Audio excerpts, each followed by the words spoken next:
Monsieur, bonjour à la une. Aujourd'hui, une triste fin pour Arkea BNB Hotel en cyclisme. Le Maroc bat un record, ça c'est du football.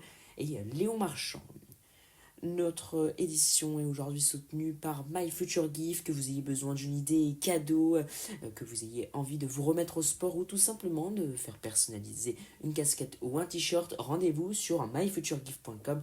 Et merci à eux de soutenir votre média sportif indépendant. La fin était attendue et malheureusement elle est arrivée.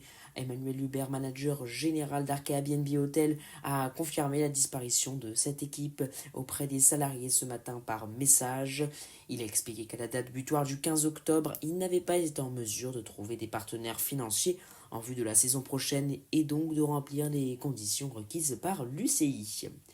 Le dirigeant breton a répété que l'équipe ne repartirait pas en World Tour ni en Pro Team, et si en interne certains ont évoqué de repartir de plus bas, il leur a laissé peu d'espoir, mais les a invités à lui partager des pistes ou opportunités selon ses mots. La formation Arkea BNB Hotel, c'était bien plus que des cyclistes, 150 salariés, 27 coureurs professionnels chez les hommes, 12 chez les femmes et 13 au sein de la structure féminine. C'est un exemple de plus après BNB Hotel KTM, des équipes françaises qui ont de plus en plus de mal à exister au niveau international.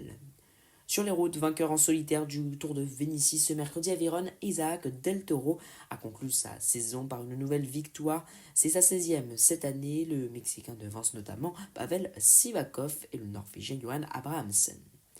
Le Belge Tim Merlier a lui remporté mercredi la première étape du Tour des Pays-Bas au terme d'un sprint massif tel qu'il les aime. Il s'agit de son 16e bouquet également de la saison, un total atteint seulement par Tadej Pogacar et donc Isaac Del Toro, mais aussi le français Paul Magnier. Le français Paul Magnier qui réalise un bond au classement UCI, toujours dominé par Tadej Pogacar, loin devant Jonas Vingegaard. Le troisième c'est Isaac Del Toro. Et la belle surprise donc, c'est Paul Sexas, troisième des championnats d'Europe et le plus grand espoir français. Le football à présent en Espagne avec des nouvelles de Ferland Mendy qui a repris l'entraînement. Rappelons qu'il n'avait disputé que 11 petites minutes entre avril 2025 et le début du mois d'octobre. Ferland Mendy qui devra faire avec une concurrence nouvelle, celle de Alvaro Carreras au poste de latéral gauche. Il a donc repris l'entraînement collectif. C'est la première fois depuis sa sortie à Séville que Xabi Alonso ne devrait prendre aucun risque avec l'ancien Lyonnais qui a connu une dernière saison perturbée, d'autant plus qu'il revient après une opération du tendon proximal du muscle droit antérieur du quadriceps droit. Sur les terrains, c'était la trêve internationale et donc les qualifications pour la future Coupe du Monde en Amérique du Nord.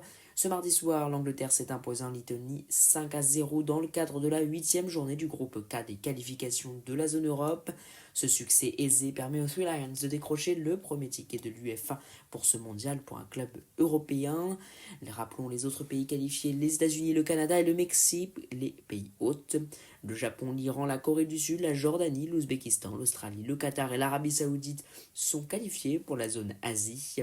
En Afrique, le Maroc, la Tunisie, l'Égypte, l'Algérie, le Ghana, l'Afrique du Sud, la Côte d'Ivoire et le Sénégal ont également décroché leur ticket, tout comme l'Argentine, l'Équateur, le Brésil, l'Uruguay, le Paraguay, la Colombie et la Nouvelle-Zélande. Le plus petit pays de l'histoire à participer à cette compétition, ce sera le Cap-Vert. Le Maroc a profité de cette trêve pour battre un record. C'était un match sans conséquences sportives mais avec un enjeu symbolique. Le Maroc a donc battu le record de nombre de victoires d'affilée pour une sélection nationale atteignant le nombre de 17. En basket, pour tenter de mettre fin au chaos régnant au sein du basket britannique, la FIBA a pris des mesures drastiques dans un communiqué publié mardi. La Fédération internationale a annoncé la suspension temporaire de l'équipe masculine de Grande-Bretagne de toute participation à l'une de ses compétitions internationales. L'athlétisme et un Français champion du monde du 10 000 mètres et médaillé de bronze sur 5 000 à Tokyo, Jimmy Gressier voit sa saison exceptionnelle récompensée. Le Français figure parmi les 5 nommés pour le titre de meilleur athlète sur piste de l'année décerné par World Athletic. En natation, même s'il a été battu dimanche sur le 200 mètres brasse lors de la dernière étape de la Coupe du Monde en petit bassin de Carmel, Léon Marchand a néanmoins amélioré de près d'une seconde son record de France de la spécialité, lui qui vise un retour aux premières places mondiales dès l'an prochain. En Formule 1, après quelques bruits de couloir concernant une potentielle arrivée de Max Verstappen chez Mercedes, l'écurie britannique a confirmé par communiqué que George Russell et Kimi Antonelli seraient bien ses pilotes en 2026.